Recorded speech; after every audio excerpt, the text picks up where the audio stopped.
What's up, guys? Today we're going to be watching some 3 true scary school lockdown horror stories animated. Let's just get right into it.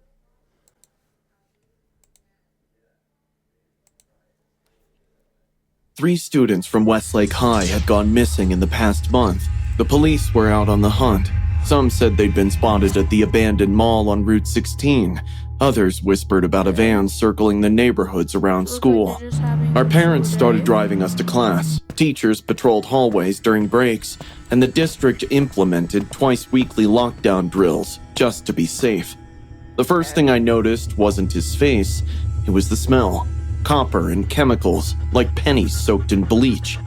Our regular history teacher had been out sick for 3 days. This substitute, Mr. Rowan, carried himself differently from other teachers. While he wrote on the whiteboard, his sleeve inched up, revealing a dark stain his hasty washing hadn't quite removed. I was still staring, trying to piece it all together, when the lockdown alarm blared. The classroom froze. This wasn't the half-hearted monthly drill tone. This was the shrill, pulsing wail they'd only tested once, the one that meant inescapable danger. "Everyone under your desks," Mr. Rowan said, unnervingly calm. He didn't look one bit surprised. As we scrambled for cover, I caught a glimpse through the classroom window. Police cars silently pulling into the parking lot, officers crouching behind vehicles, weapons drawn. My heart hammered against my ribs. My uncle's a cop. Those weren't positions for a drill. Mr. Rowan didn't follow protocol. He didn't check the lock or turn off the lights. Instead, he pulled down the blinds with deliberate slowness, watching the police through the narrow gap. Something changed in his face, a tightening around the eyes, a twitch at the corner of his mouth. That's how I knew they were here for him. I reached for my phone, but his hand clamped down on my wrist. His grip was crushing, nothing like a teacher's warning touch. "No phones, Hannah." His whisper had raised the hair on my neck. "I know you're a good girl." We hadn't done roll call. His other hand emerged from his pocket holding a hunting knife. Not a small pocket knife, but a serrated tactical blade at least 6 inches long. The kind hunters used to gut deer. The fluorescent lights caught its edge as he turned it slowly. "Everybody's phones now." Tyler caught my eye from beneath his desk. His jaw was set, and I recognized the look. The same one he'd had before breaking his arm jumping off Miller's Cliff last summer. Reckless determination. I shook my head fractionally. "You know what's funny?" Mr. Rowan said, collecting phones in a metal trash can. "How easy it is, walking in with a briefcase and a smile." He chuckled. "No one checks. No one inquires.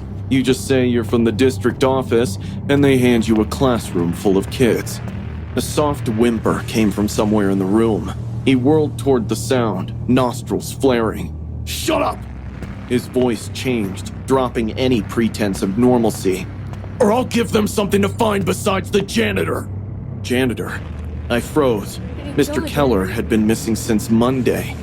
Suddenly, a knock at the door made everyone flinch. "Mr. Rowan?" Miss Riley's panic-filled voice boomed. In one fluid motion, he grabbed me, pressing the knife against my throat while pointing it threateningly at the rest of the class. His eyes swept the room with a promise that screamed, "Make a sound, and I start with her." Through the door's small window, I could see only Miss Riley's silhouette, not her face. She couldn't see what was happening inside either. "They're evacuating the East Wing. They found..." Her voice dropped. "Just stay put until officers clear your hallway." "Found what?" My pulse roared in my ears. "All present!" he called back. The moment she left, my chair creaked. I had shifted. His head snapped, pupils dilated so wide his eyes looked black. "You moved," he said, voice eerily childlike. "No one's supposed to move during lockdown." He lunged, grabbing my hair and yanking me up, the knife pressed under my jaw, cold metal against my pounding pulse. "All of you," he commanded. "Against the wall."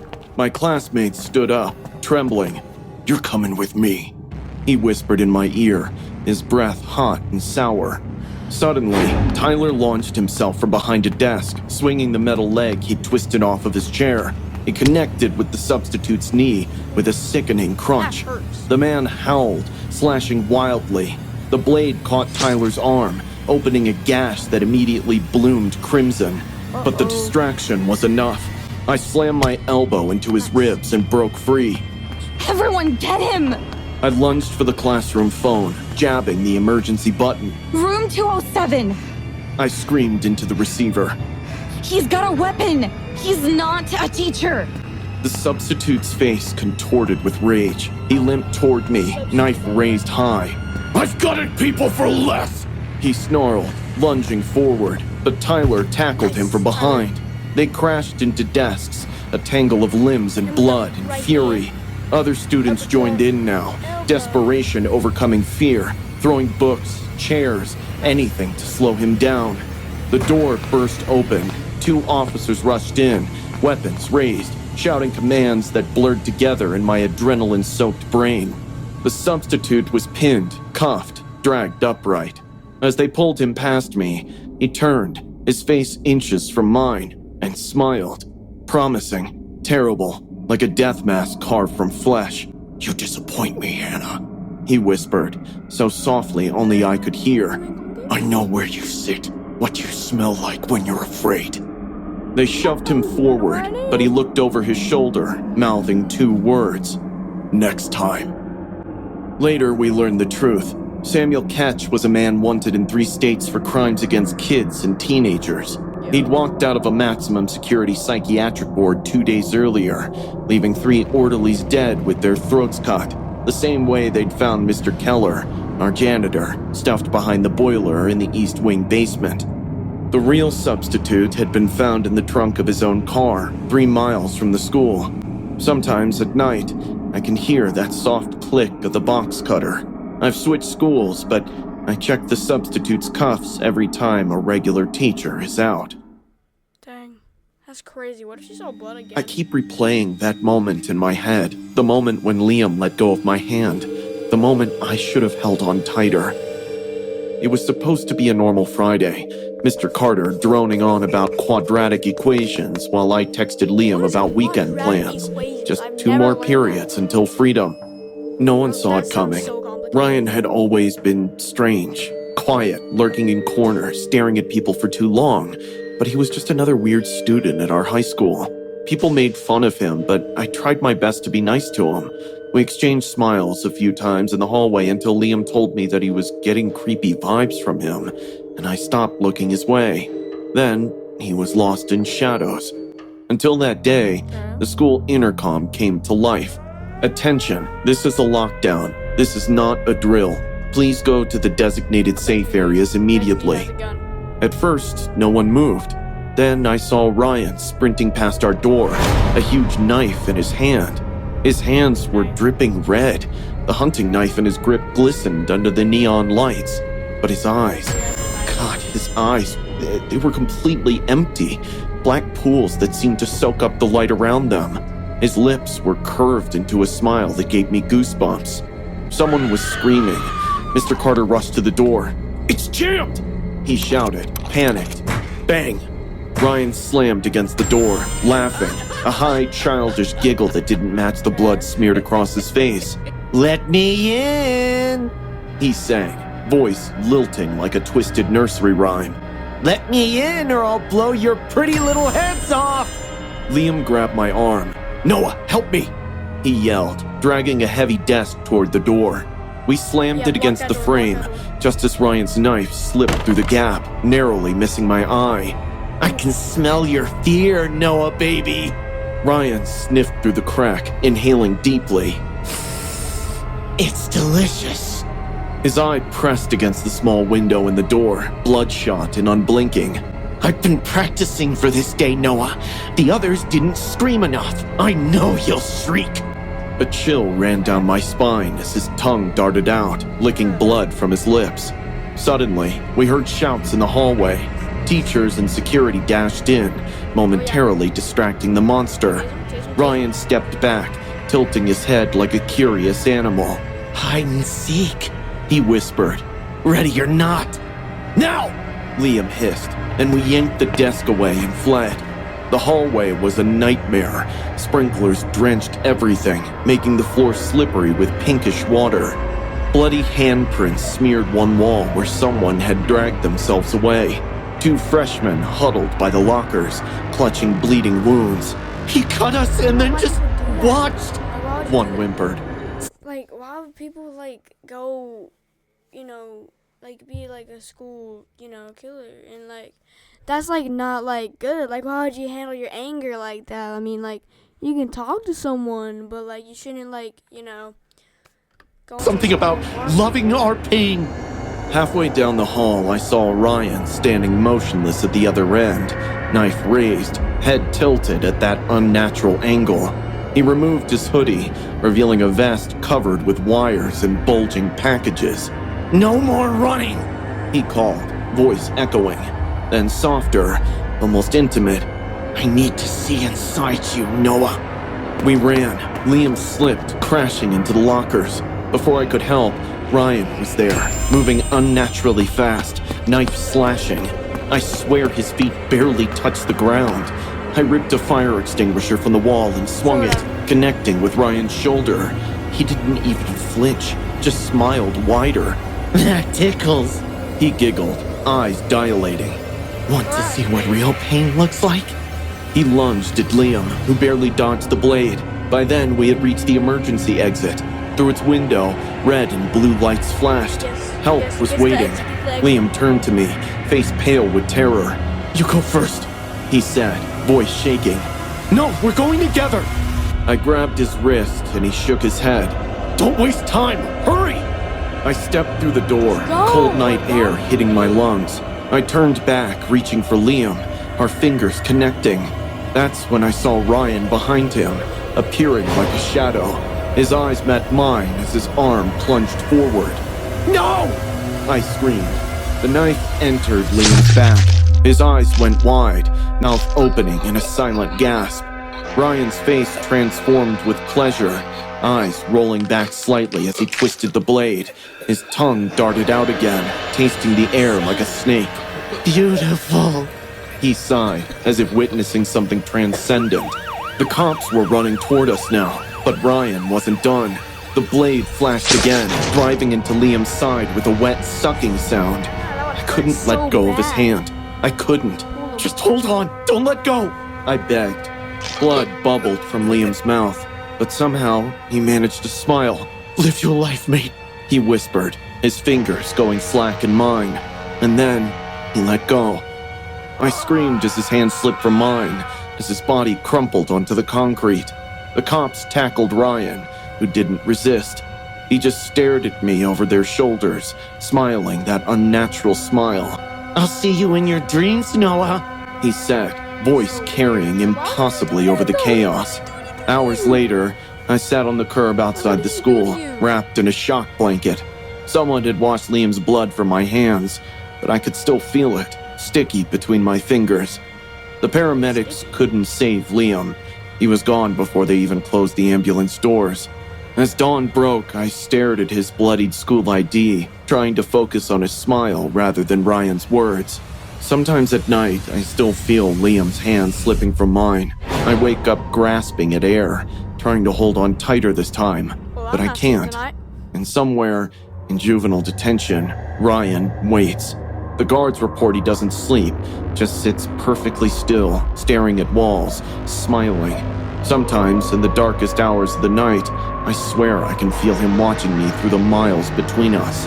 And in my dreams, he whispers that he's coming for me, that he wants to finish what he started, that he needs to see inside me. That's so weird.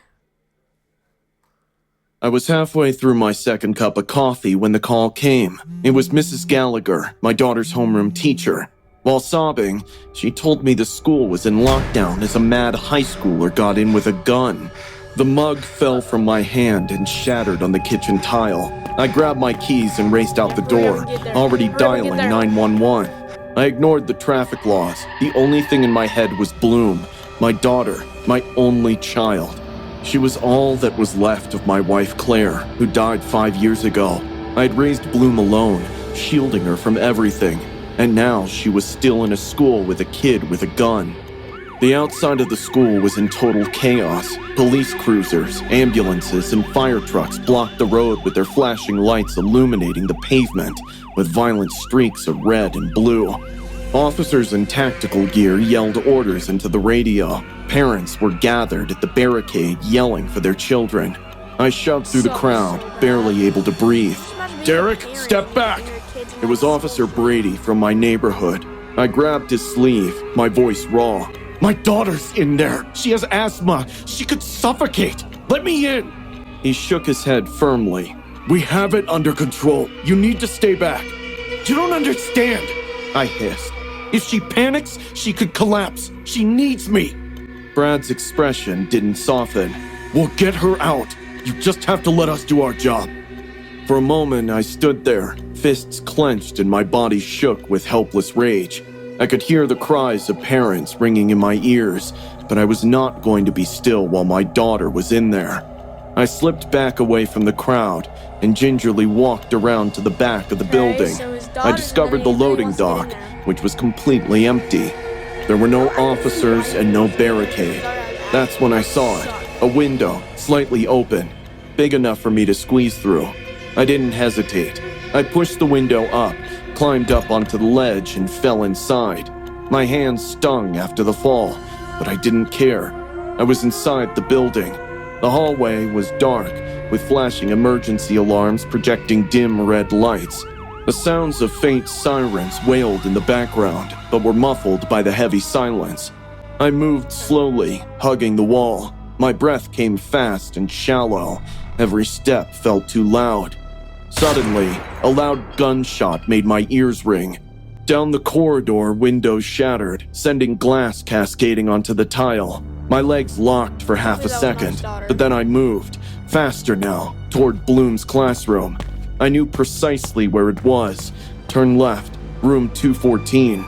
I spotted her through the window. She was crouched under a desk with 4 other children. Her little fingers held onto her inhaler, but she was gasping too much to use it currently.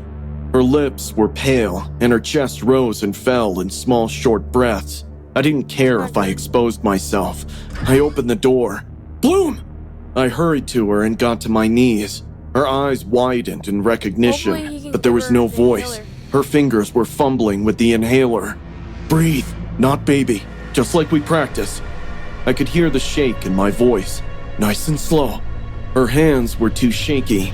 I took her small hands and guided the inhaler to her lips. "Take a deep breath. Hold. Okay, count to 3. That's my girl." Behind me, a boy maybe 10 years old pulled at my sleeve, barely supported by his voice. "He's coming." I stiffened. Footsteps, heavy, slow, deliberately. The shadow appeared first, stretching against the wall. Then he stepped into view. A kid, probably no more than 17 or 18. His face was still a mess of zits, but his eyes were empty. He was carrying a shotgun in his hands. His eyes were flicking to the classroom door. He couldn't see me yet. "Move, Derek. Now." I shoved Bloom into the wall, leaning against her. He lifted the gun and fired. The tube lights overhead shattered, exploding glass. The kids screamed, crying under their desks. Bloom was holding on to me, squeezing my arm with her fingernails. I didn't think. I lunged. "Hey!" I yelled, grabbing a chair and throwing it at him. The metal leg smashed into his ribs and he stumbled backwards, the shotgun falling out of his hands. "Run!" I screamed. The children took off, gripping one another, sobbing and finding their way to the hallway. Bloom's legs weren't holding her, and her air was short, but she still moved, breath short and quick. "Go, baby, don't stop!" I shouted. The assailant regained his footing, charging me into the wall. I hit my head on the plaster and my eyesight blurred. He was on top of me, fists flying. I could taste blood. My ribs were screaming at me. My fingers closed around something cold sometime during the fight. The shotgun. I squeezed it and swung it wholeheartedly. Bone broke, blood splattered. He sagged onto the tile, moaning. I outstretched my arm as I rolled off the floor. My ribs were writhing, and my knees wanted to fold in on themselves, but I forced myself to move. As I staggered out of the building, the first thing I saw was Bloom in Officer Brad's arms, crying uncontrollably with her face buried in his chest. Bloom! So I yelped. the daughter got out. That's good. Okay, the daughter got out. That's the only thing that he wanted. I'm guessing he broke a couple ribs. His legs are gone. Like, he got dead legs. And he's really good. He beat the intruder. Hopefully the intruder goes to jail for a long time. My voice cracking. Her head snapped up. She broke free from Brad's hold and ran toward me, arms outstretched. I held on to her, gripping her so tightly. I worried that I might break her. I felt her tears soak my shirt. I kissed her forehead, again and again, swallowing back my own tears. I'm here, baby, I have you. You're safe. She was alive. She was safe. And so was I. Alright guys, if you liked that video, hit the subscribe, like, and notifications. Like and share, tap subscribe, keep it going, What are keep y'all the doing? vibe. Are you Thanks for watching, that was fun. staying back with the kids in the Each corner King Kash crying, has to or run. are you dipping? And These if you King, are in these the King, hallway, are you these dipping King or are Kash, you hiding? But me, I'm dipping. run. But if you guys like that video, Each King Kash subscribe, has to run. like, peace out.